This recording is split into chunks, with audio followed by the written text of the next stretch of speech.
Nouvelle session de mars à l'Assemblée nationale prévue pour ces 15 mars 2022. Quelles sont les attentes des Congolaises et Congolais face à cette reprise, mais également face à cette proposition de loi sur la congolité?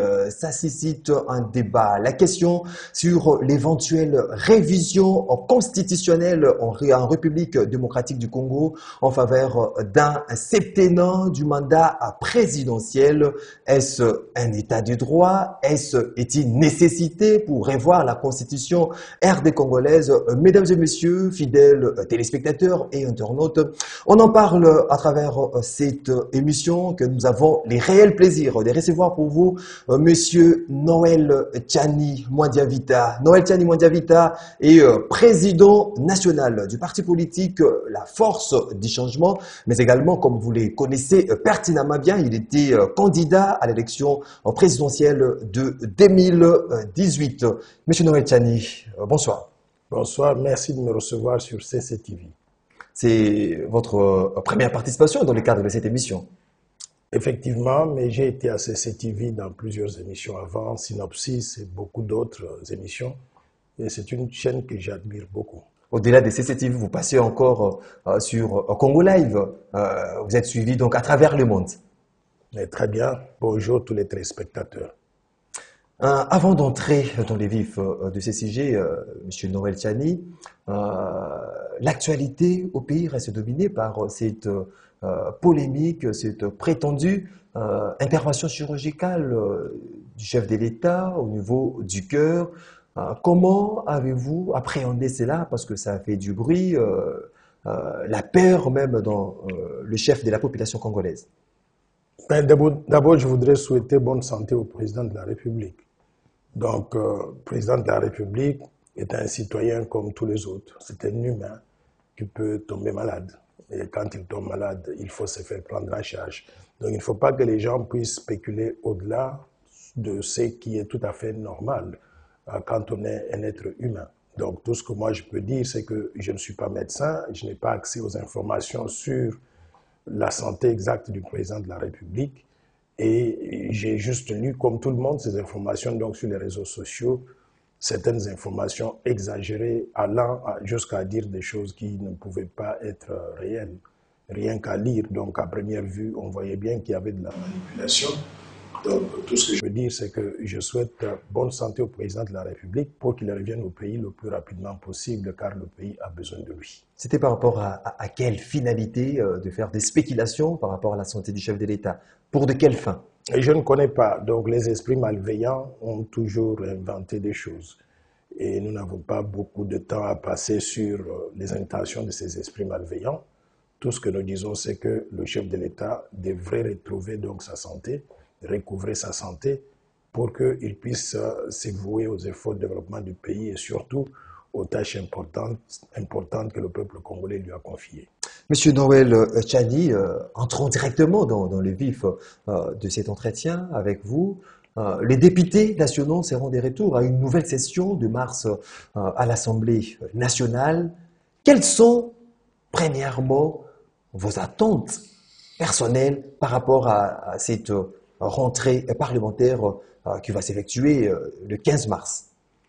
Bon, effectivement, la rentrée parlementaire est programmée pour le 15 mars 2022.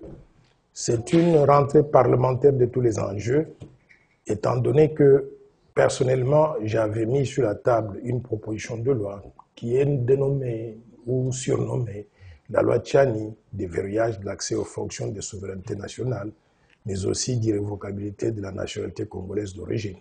Cette proposition de loi qui a été endossée par le député Singhi Pouloulou, Servo Pichou, et qui avait été déposée à l'Assemblée nationale en bonne et due forme lors de la session parlementaire de septembre 2021. En ce moment-là, quand on avait soumis la proposition de loi à l'Assemblée nationale, elle n'avait pas été programmée pour débat.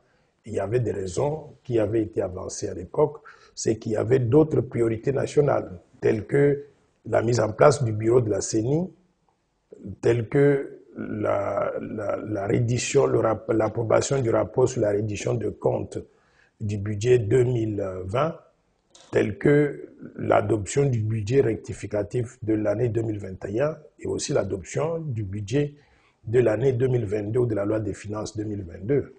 Alors, ces priorités nationales qui étaient tout à fait compréhensibles et qui passaient avant toute autre priorité parce qu'on doit répondre à un calendrier bien spécifique, ces priorités nationales sont maintenant derrière nous.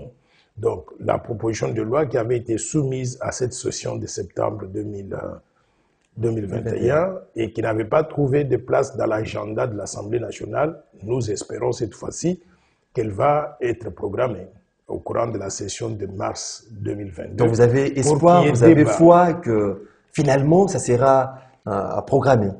Bon, j'ai espoir. Est-ce que les signaux laissent croire que cette proposition de loi sera programmée pour être débattue enfin? Je laisse là à l'appréciation du bureau de l'Assemblée nationale et particulièrement du président Christophe Bosso, en qui j'ai pleinement confiance.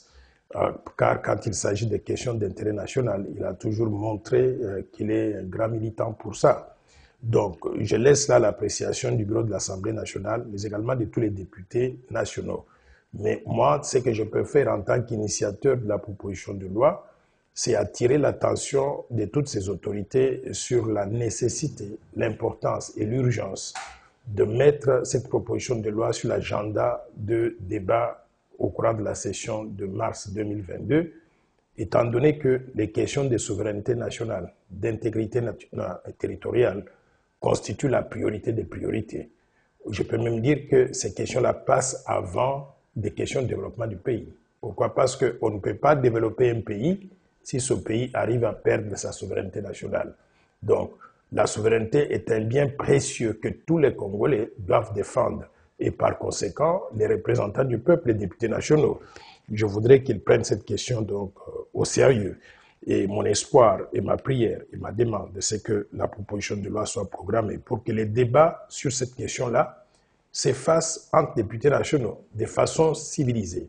Ceux qui sont pour et ceux qui sont contre, qu'ils puissent donc s'affronter sur le plan des idées de façon civilisée pour que les meilleurs gagnent. Et j'espère que lorsque les débats vont avoir lieu, quand les gens vont entendre le pourquoi nous avons fait cette proposition de loi, j'espère qu'au bout de compte, la proposition va être adoptée.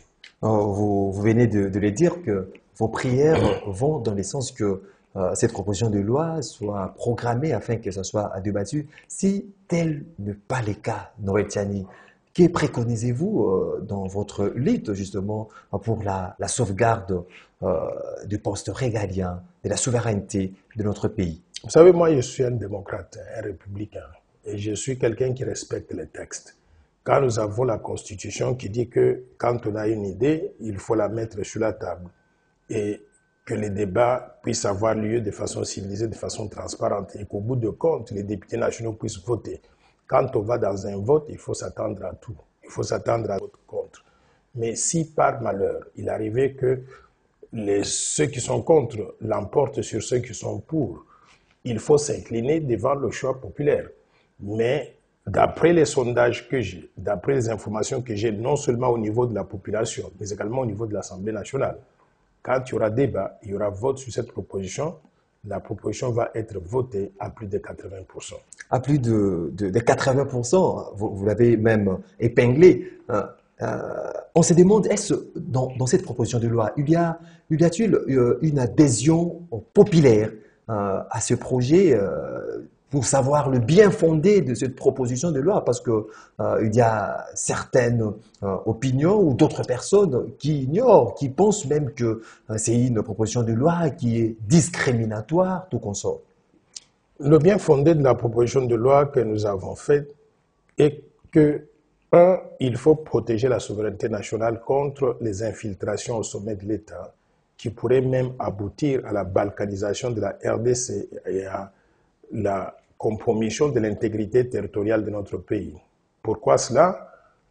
Pourquoi cela? Pourquoi? Parce que si on arrive à laisser l'accès aux fonctions de souveraineté que je vais énumérer tout à l'heure à certaines personnes dont la loyauté ne peut pas être 100% à l'égard de la République démocratique du Congo, on a un conflit d'intérêts au sommet de l'État. Des gens qui, à tout moment, peuvent être au service de l'étranger pour compromettre les intérêts nationaux. Par exemple, prenons le cas où on a un chef d'État qui serait d'une mère congolaise, d'un père rwandais ou d'un père ougandais.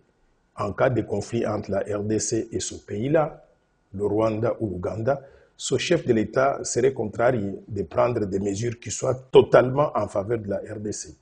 Je prends un exemple extrême que je ne souhaite pas, à supposer qu'il y ait une guerre entre le Rwanda et la République démocratique du Congo. Un chef d'État dont le père est rwandais, est-ce qu'il peut pousser sur le bouton pour bombarder le Rwanda de son père? Il ne pourra pas tuer ses oncles paternels. Nous voulons un chef de l'État qui, quand il doit décider, il ne prend des décisions que dans l'intérêt de la protection des Congolais, de la République démocratique du Congo. Je prends un autre exemple aujourd'hui. Tout le monde s'est réveillé avec une guerre entre l'Ukraine et la Russie. À supposer que l'Ukraine soit dirigée par un président de la République dont le père serait russe et la mère serait ukrainienne. Aujourd'hui, Vladimir Poutine pouvait prendre le téléphone, appeler ce chef de l'État ukrainien pour lui dire « Attention, ça c'est au pays de ton père.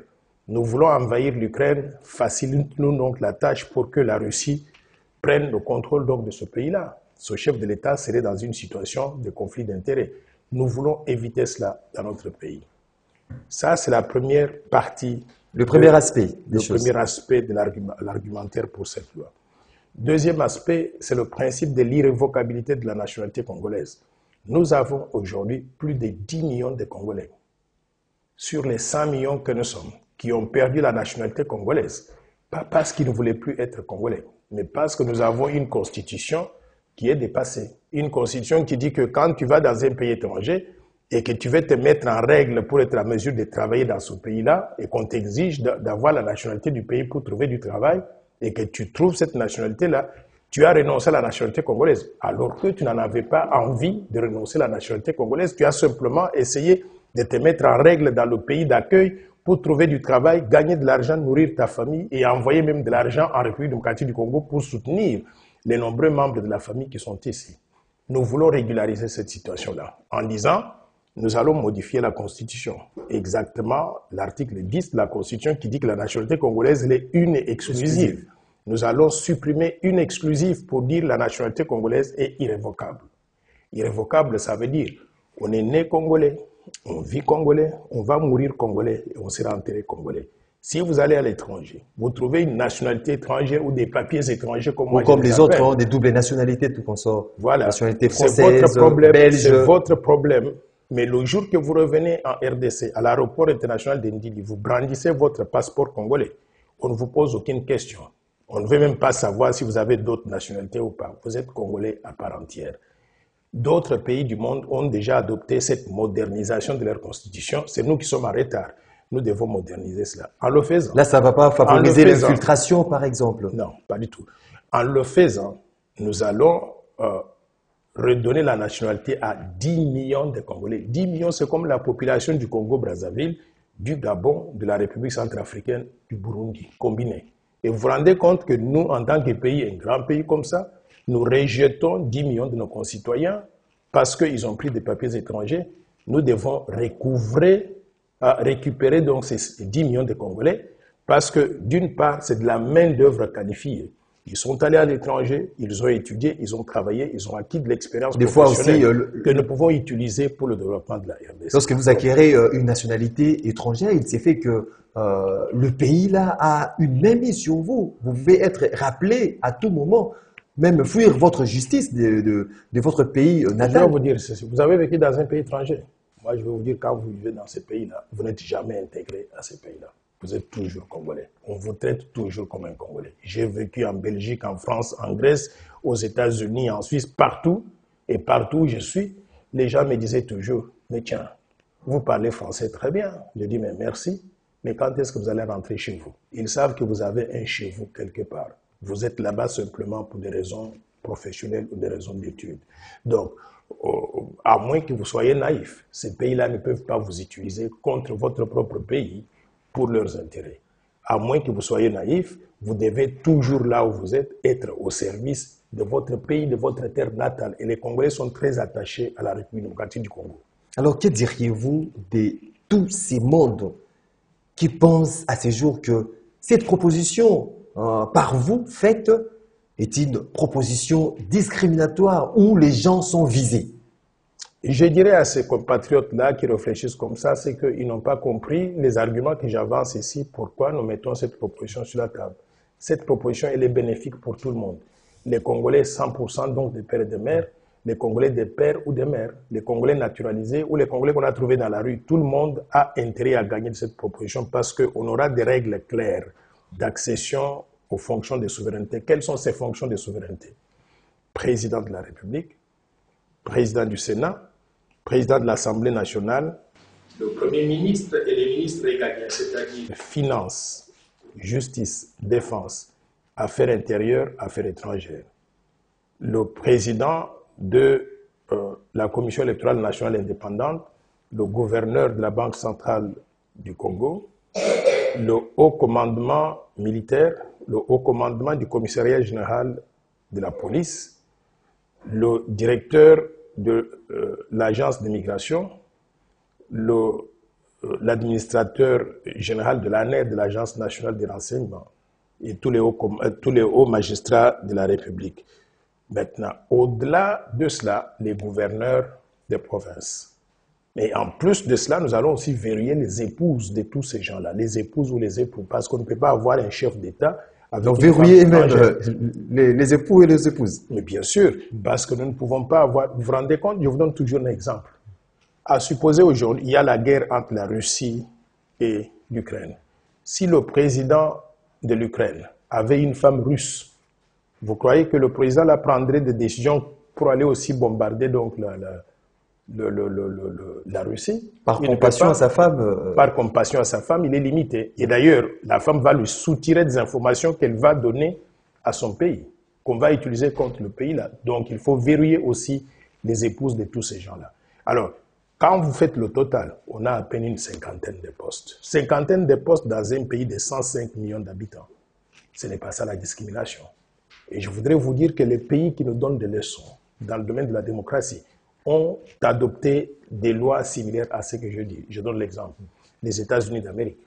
Les États-Unis d'Amérique, il y a 325 millions d'habitants. 100 millions d'habitants des États-Unis d'Amérique sont exclus des postes de souveraineté. C'est-à-dire tous les Américains qui ont acquis la nationalité en venant de l'étranger, ils ont acquis la nationalité américaine. C'est ainsi que des gens comme Henry Kissinger, des gens comme Arnold Schwarzenegger, ou bien Madeleine Albright, pour ne citer que ces trois-là, qui ont été des Américains distingués. Ils ont occupé des postes très élevés, tels que secrétaire d'État ou ministre des Affaires étrangères, tels que gouverneur de l'État de Californie. Ils sont arrivés à ce niveau-là, on leur a dit stop, vous ne pouvez plus monter au-dessus. Pourquoi? Parce que nous ne sommes pas sûrs de votre loyauté à l'égard des États-Unis d'Amérique. Donc, chez nous aussi, nous devons avoir des règles. Je vais vous donner un autre exemple que les Congolais doivent garder à l'esprit.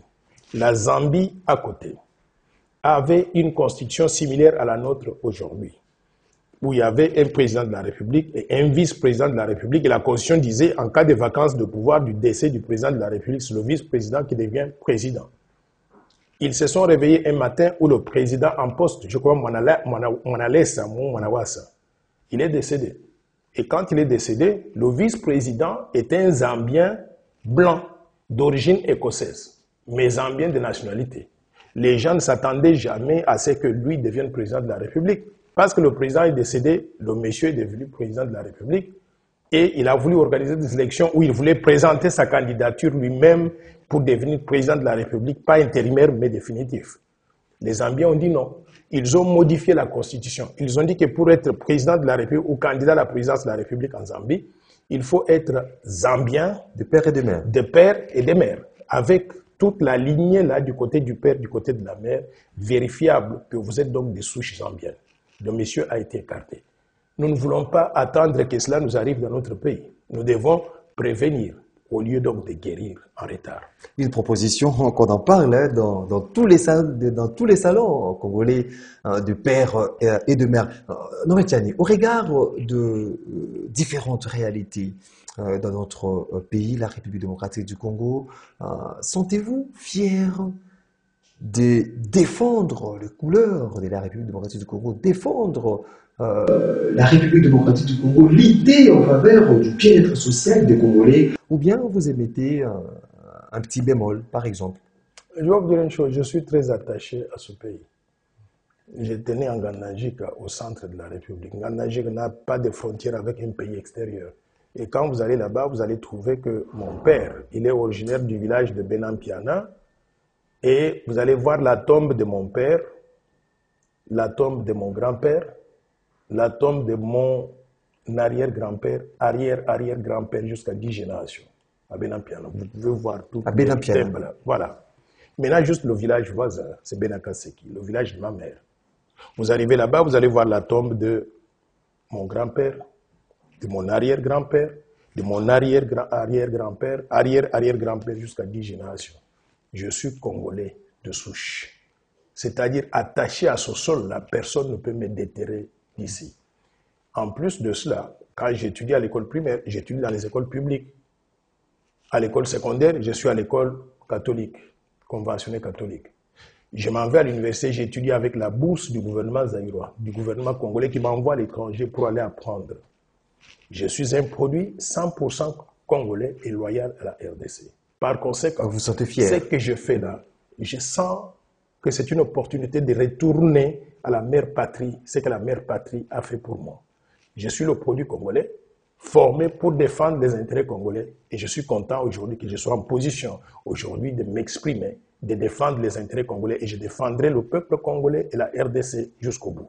Jusqu'au bout, donc jusqu'à votre mort. Je vous dis, jusqu'à la mort. Je défendrai la RDC pour toujours. C'est-à-dire qu'il n'y a pas, entre la RDC et notre pays, il n'y a pas de choix. Le choix est clair. C'est la RDC avant tout. Et les gens qui pensent qu'on pourrait être extrémiste, ils ne connaissent pas ce que c'est l'extrémisme. Je vais vous donner l'exemple des gens, des leaders politiques qui leur servent d'exemple à travers le monde. Vous connaissez Donald Trump aux États-Unis. Quand il était candidat contre le candidat démocrate, Donald Trump avait un motto, sa devise. Vous savez ce que ça disait? Put America first. Mettre l'Amérique avant tout autre intérêt, tout autre pays. Si lui, il peut le faire pour les États-Unis d'Amérique, pourquoi est-ce que moi, je ne pourrais pas le faire pour la République démocratique du Congo? Vous adoptez directement ces devises? Non, je n'ai pas adopté sa devise. Je vous dis simplement mettre le Congo en avant-plan. Je mets les intérêts du peuple congolais avant toute autre considération. Allez en France, allez voir les Éric Zemmour, allez voir les Marine Le Pen. Ils mettent les intérêts de la France avant toute autre considération. Nous devons réaliser que nous sommes aujourd'hui dans un monde globalisé. Mais dans cette globalisation, chacun défend d'abord sa terre natale. Et après, nous mettons les intérêts de tous les pays ensemble. Mais on ne peut pas aller dans la globalisation, de la mondialisation, avec des yeux fermés, avec des mains liées et des pieds bandés, des yeux bandés, en mettant tout ce que nous avons comme pays dans le panier mondial, mais en ne protégeant pas donc notre propre famille, notre propre pays. Nous devons protéger les intérêts de la RDC, protéger la souveraineté nationale, l'intégrité territoriale. Je voudrais vous rappeler aussi une chose, que nous sommes un pays jeune, devenu indépendant le 30 juin 1960. Pour devenir indépendant, il y a des gens qui ont versé de leur sang. Vous savez, ces gens-là, on les appelle les martyrs de l'indépendance. Il y a quelqu'un connu comme étant Patrice Emery Lumumba. Il est mort pour que le Congo soit libre, qu'on ait l'indépendance et la souveraineté. Ils nous ont légué le pays qu'ils ont arraché de la colonisation belge, et nous voulons aujourd'hui compromettre la liberté donc, de notre pays, la souveraineté de notre peuple. Nous devons protéger maintenant cette souveraineté-là pour que nous puissions maintenant transmettre à nos enfants, comme mon fils qui est là, et à nos petits-enfants, un Congo libre, que eux aussi vont transmettre à leurs enfants. C'est comme ça que la pérennité de la RDC va être assurée. La pérennité de la RDC va être assurée. On sent, hein, vous dégagez le sens patriotique, on sent le patriotisme dans vos raisonnements, dans votre argumentaire. Mais y a-t-il des obstacles que vous avez rencontrés à travers la lutte que vous menez pour la sauvegarde de la souveraineté du pays, les combats que vous menez pour le bien-être des Congolais, les combats que vous menez pour le développement de la RDC? Oui, il y a des obstacles. Les obstacles, c'est l'ignorance de nos compatriotes. Il y a beaucoup de gens qui ne comprennent pas pourquoi nous faisons certaines choses et qui pensent que quand vous voulez défendre un pays, c'est qu'il y a quelque chose derrière que vous voulez gagner. Ils ne comprennent pas ça. Ils se disent, oh non, il fait ça parce qu'on lui a promis un poste. Personne ne m'a promis un poste. Il n'y a pas un poste intéressant au Congo qui puisse justifier ce que je fais. je vais vous dire une chose. Demain, après-demain, lorsque cette loi va passer, je serai récompensé massivement. Vous savez qui va me récompenser? Le peuple congolais. Le peuple congolais sera toujours Ça ne reconnaissant. sera pas une récompense d'argent ou d'un poste, Je n'ai mais pas. c'est une récompense de Congolais. Je vais vous dire une chose. Je n'ai pas besoin d'argent aujourd'hui. Je vis très bien et je peux vivre pas 100 ans sans avoir mal à la tête. Donc, je n'ai pas besoin de m'enrichir au-delà de ce que je suis aujourd'hui. Et je n'attends rien de personne. Tout ce que j'attends, moi, avec cette proposition de loi, c'est que le Congo soit indépendant, soit souverain. Mon enfant va dire, mon père nous a légué un pays indépendant, libre, pour que lui aussi, demain, après-demain, qu'il lègue à son enfant, ainsi de suite là. C'est ça que nous voulons réaliser. Mais il ne faut pas avoir cet esprit corrompu qui taureaude les têtes de beaucoup de nos compatriotes, qui consiste à penser que si vous faites quelque chose, c'est en contrepartie d'autres choses qu'on vous a promises. Personne ne peut me promettre quoi que ce soit. Ce que j'ai fait aujourd'hui là, je m'attends à un dividende de la part du peuple congolais, qui sera toujours reconnaissant, qui a eu un enfant congolais appelé Noël Tchani Mwadianvita, qui a défendu la souveraineté et l'intégrité territoriale et nous a légué un pays indépendant, souverain, que nous allons garder dans nos mains. Un pays qui ne sera pas sujet à des manipulations extérieures, qui sera toujours dirigé par l'un d'entre nous. Avant de passer au deuxième sujet de cet entretien, Noël Tchani, je vous invite, nini Congolais va retenir na lingala na premier sujet, na proposition de loi nao, rentrée parlementaire, ils allaient déjà fixé du 15, va retenir en gros nini par rapport à la tonte, il y a Congolais, naïmo personnellement par rapport à. Il faut comprendre que la République démocratique du Congo est un mboka monene. Nous avons 105 millions d'habitants. Ces 105 millions d'habitants, basés dans la langue mokoté. Nous avons 4 langues nationales. Chiluba, Lingala, Kikongo et Swahili. Il ne faut pas s'attendre à ce que chacun de nous aloba chacune des 4 langues nationales. Langue nationale nangai est la Chiluba. Ceux qui ont lingi, il faut expliquer biloko nyonso na lobi. La Chiluba, je suis très à l'aise. À Lingala, il faut bricoler et parfois je peux dire des choses qui ne sont pas très claires. Et parfois je dis le contresens. Donc il ne faut pas me mettre dans cette position-là. Mais, grosso modo, rentrée parlementaire en mars 2022 est très importante. Pourquoi? Parce que nous avons 5 députés nationaux. Bango nyonso, il faut discuter proposition de loi Tchani, comme c'est connu aujourd'hui, comprendre pourquoi na sali proposition yango, comprendre pourquoi ceux qui loi wana eza adopté, toko sécuriser souveraineté nationale, toko protéger intégrité territoriale et toko remettre nationalité congolaise na 10 millions de compatriotes bango wana bakendaki libanda bazwaki nationalité étrangère pour des raisons professionnelles, pour trouver de quoi vivre dans le pays là. Et la Constitution disait que ceux qui ont eu nationalité étrangère ont renoncé à la nationalité congolaise, alors que ce n'est pas vrai. Aucun d'entre eux n'a renoncé à la nationalité congolaise. On l'a forcé à perdre la nationalité congolaise. Donc il faut que Batouana base la nationalité congolaise d'origine pour toujours, pour que personne d'entre nous ne puisse encore perdre cette nationalité ici, la nationalité que nous ont légué nos ancêtres.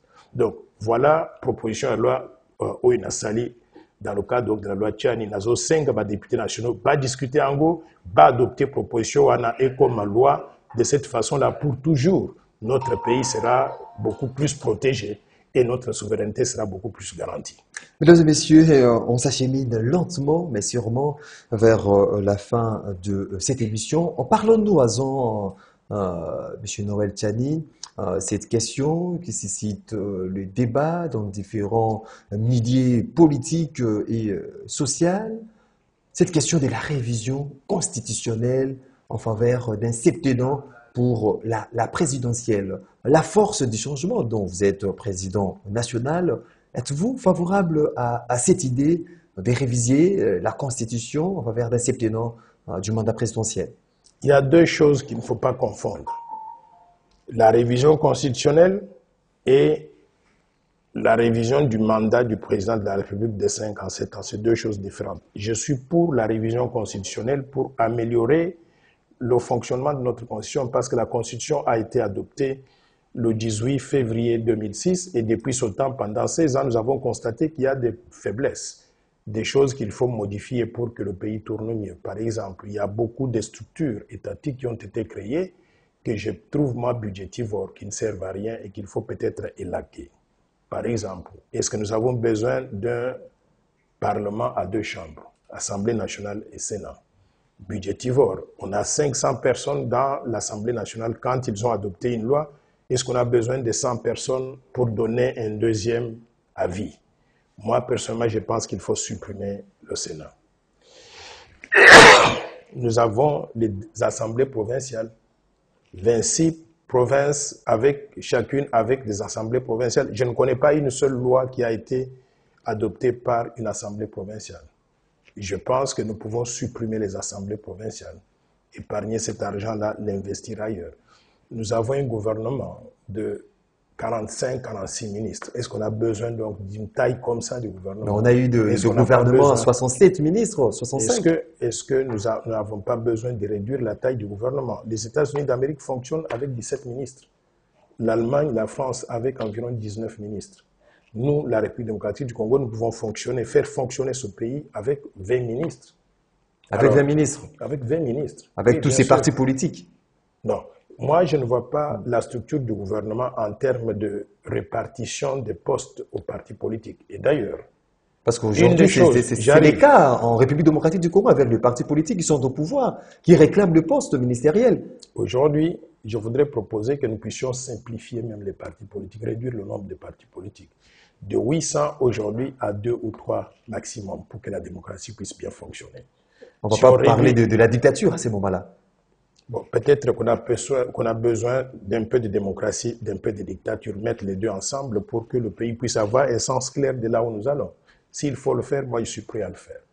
Donc voilà, il y a toute une série de choses que nous pouvons modifier dans la Constitution. Par exemple, nous avons les élections dans un pays démocratique où il n'y a jamais donc de deuxième tour.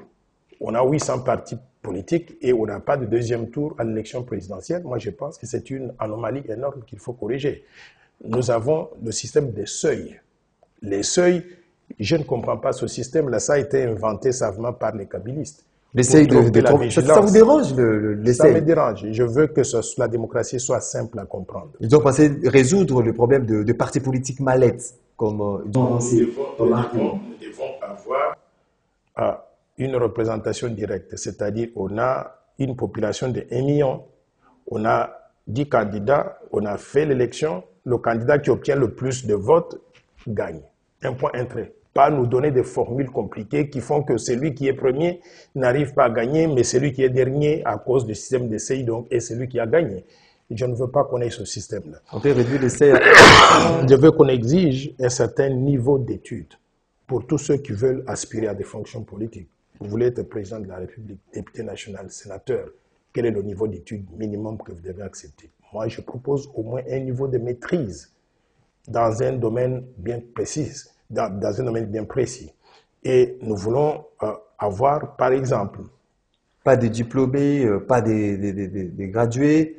Il faut voir le niveau de débat. Lorsque ces gens qui n'ont pas de niveau d'études, là, s'engagent à discuter. Il n'y a pas donc de logique dans ce qu'ils disent. Donc, je pense que nous pouvons purifier la Constitution avec des améliorations de ce genre-là. Maintenant, en ce qui concerne le mandat du président de la République, je voudrais que nous puissions garder le mandat à 5 ans. Pourquoi? Parce que j'ai vécu, moi, dans des pays qui avaient des septennats. Et on a vu comment le chef de l'État en poste est resté éternellement comme un roi. Le pays en face, le Congo-Brazza est passé des septennats. Je parle, moi, de la France. J'ai vécu en France. La France me servait de modèle par rapport au petit Congo-Brazzaville. Donc, en France, Mitterrand avait un septennat. Le premier septennat et le deuxième, on totalise 14 ans. Ça fait trop. Je pense qu'il nous faut réduire, pas réduire, maintenir donc le système de 5 ans. 5 ans, c'est largement suffisant pour quelqu'un qui vient, qui a une vision, qui a un projet de société, de faire la différence donc, dans la vie des Congolais. Il y a le Sénégal qui avait aussi le système de septennat. Ils ont réduit de 7 à 5 ans. Pourquoi? Parce qu'on trouvait que 7, c'était trop. Donc, s'il vous plaît, il ne faut pas qu'on nous amène des choses qui nous retardent, qui nous ramènent en arrière. 5 ans de mandat présidentiel, c'est largement suffisant. Limitons-nous à cela. Ce n'est pas pour faire que le chef de l'État... Vous avez cette crainte hein, de passer au septennat au risque que le président puisse avoir toujours l'ambition d'être là, et puis de s'éterniser au pouvoir? Non, moi je ne fais pas des choses en fonction des individus. Je fais ce qui est bien pour notre pays. Et quand je fais une proposition, je ne regarde pas un individu quelconque. Que ça m'affecte, que ça affecte quelqu'un d'autre, tant que le Congo gagne, c'est ça qui est important. Donc, je pense que le système de septennat n'est pas approprié pour la RDC. Le quinquennat est largement suffisant et travaillons avec ça. Pensez-vous qu'avec les différentes propositions par vous faites, notamment de réduire la taille du gouvernement, de revenir au détour, de voir aussi par la mesure du possible que toute personne qui qui ont des ambitions d'occuper des hautes fonctions de notre pays, notamment la présidence de la République, puisse avoir une maîtrise dans un domaine donné? Est-ce que vos propositions seront attendues ou bien vous prêchez dans le désert?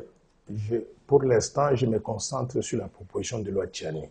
Je veux qu'elle soit discutée à l'Assemblée nationale et qu'elle soit votée. Maintenant, les autres là, si on arrive à mettre sur la table la question de révision constitutionnelle d'une façon générale, on pourra revenir là-dessus avec des propositions bien concrètes. Mais pour l'instant, la proposition de loi Tchiani ne touche qu'à 2 articles de la Constitution. L'article 10, qui parle de l'exclusivité de la nationalité congolaise qu'il faut élaguer pour remplacer cela par l'irrévocabilité de la nationalité congolaise. Pardon. L'article 72 de la Constitution qui donne les conditions pour être, les critères pour être président de la République, qui dit qu'il faut être congolais d'origine. Je veux qu'on puisse clarifier en disant et il faut être congolais d'origine, virgule, né de père et de mère congolais d'origine. Maintenant, c'est ça la proposition que j'ai faite. Et en plus de cela, maintenant, il y a le principe de la double nationalité. Je veux qu'on puisse adopter le principe de l'irrévocabilité de la nationalité congolaise, c'est-à-dire que quelqu'un peut adopter autant de nationalités qu'il veut, ça le regarde. Mais personne ne perd la nationalité congolaise. Si on fait ces choses-là, je crois qu'on aura réalisé un grand objectif, de renforcer la protection de la souveraineté nationale, de l'intégrité territoriale. Je voudrais revenir sur le principe de la double nationalité. Double nationalité, oui, avec tous les pays du monde, sauf avec des pays voisins. Et surtout ceux qui ont eu des... Pas des pays voisins, d'autres pays voisins. Surtout ceux qui ont eu des velléités d'occupation de la RDC. On ne va pas avoir la même nationalité ou la double nationalité avec eux parce qu'ils ont des intentions malveillantes sur notre pays. Donc, je veux que ce soit clair. Dans un premier temps, c'est ça que je propose. Lorsqu'on sera arrivé à un point où on peut dire qu'on s'est fait confiance avec les pays voisins, on pourra revoir cela peut-être dans 50 ans ou dans 30 ans. Mais aujourd'hui, là, il n'y a pas cette confiance-là. Je veux que nous puissions limiter le principe de l'exclusivité de la nationalité congolaise aux Congolais qui peuvent avoir n'importe quelle nationalité du monde, sauf avec les pays voisins. La population congolaise est prête à accepter qu'il y ait une révision constitutionnelle à ces jours pour revoir certaines dispositions? D'après ce que je vois dans la rue, quand je sors d'ici, là, tout le monde crie de père et de mère. Partout où je passe maintenant, c'est de père et de mère. J'ai compris que le principe a été adopté. C'est quelque chose à succès, hein? C'est vraiment un succès. J'ai trouvé que les Congolais ont compris. Et ils ont adopté ce principe-là. Et je voudrais qu'ensemble, nous puissions matérialiser cela, que ça devienne effectif. Maintenant, est-ce que les Congolais sont prêts à accepter? Je sens qu'à travers tout le pays, cette idée a envahi les esprits des gens. Et je sens que la population congolaise, d'une façon générale, je peux dire à 90%, est d'accord avec nous. Donc, matérialisons cela pour que ça devienne pas une proposition de loi comme nous sommes aujourd'hui, que ça devienne effectivement la loi Tchiani en vigueur en République démocratique du Congo.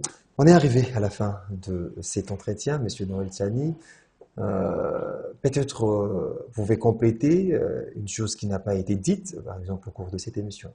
Oui, tout ce que je peux dire, c'est lancer un message adressé aux députés nationaux et sénateurs, en leur disant, notre pays, là, c'est le bien précieux qui constitue notre patrimoine commun.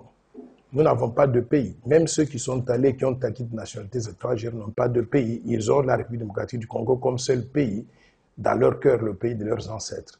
Je voudrais vous inviter à examiner sérieusement la proposition de loi que j'ai faite pour protéger la souveraineté nationale, l'intégrité territoriale, pour remettre la nationalité congolaise à nos compatriotes, les 10 millions de Congolais qui l'ont perdu malgré eux.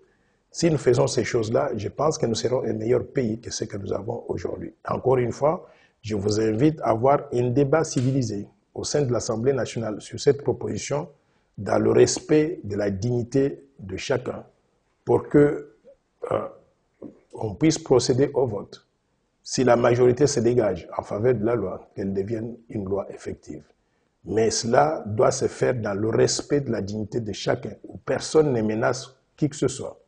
Je vous invite donc à procéder à la programmation de cette proposition de loi sur l'agenda de l'Assemblée nationale et au débat contradictoire là-dessus et au vote définitif pour que nous puissions passer à autre chose. Encore une fois, je vous remercie.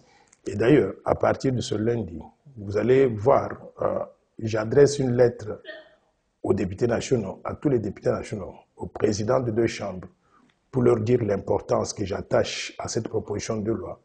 Et je viendrai vous rendre visite au niveau de l'Assemblée nationale pour qu'ensemble, s'il y a des questions qui se posent, auxquelles vous n'avez pas trouvé de réponse, moi, en tant qu'initiateur de la loi, ou Singhi Pouloulou, en tant que député ayant sponsorisé la loi, on sera à votre disposition pour répondre à vos préoccupations. Je vous remercie. Mesdames et messieurs, l'émission est terminée. On a une émission consacrée exclusivement à cette question sur la reprise de la rentrée parlementaire au niveau de l'Assemblée nationale dans une session ordinaire du mois de mars, les attentes des Congolais par rapport à cette rentrée face à la proposition de loi sur la congolité, la question sur la révision constitutionnelle en faveur d'un septennat du mandat présidentiel. On a eu le temps de scruter tout cela avec notre invité sur ces cadres. Il s'agissait de monsieur Noël Tchani Mwandiavita, qui est président national de la Force du Changement, mais également, comme vous les connaissez, candidat aux élections présidentielles de 2018. On vous dit merci pour le temps disposé. C'est à moi de vous remercier. Vous étiez nombreux à suivre cette émission ici à Kinshasa, en République démocratique du Congo et à travers le monde. Je vous retrouve la semaine prochaine pour un autre numéro, une émission réalisée de main de maître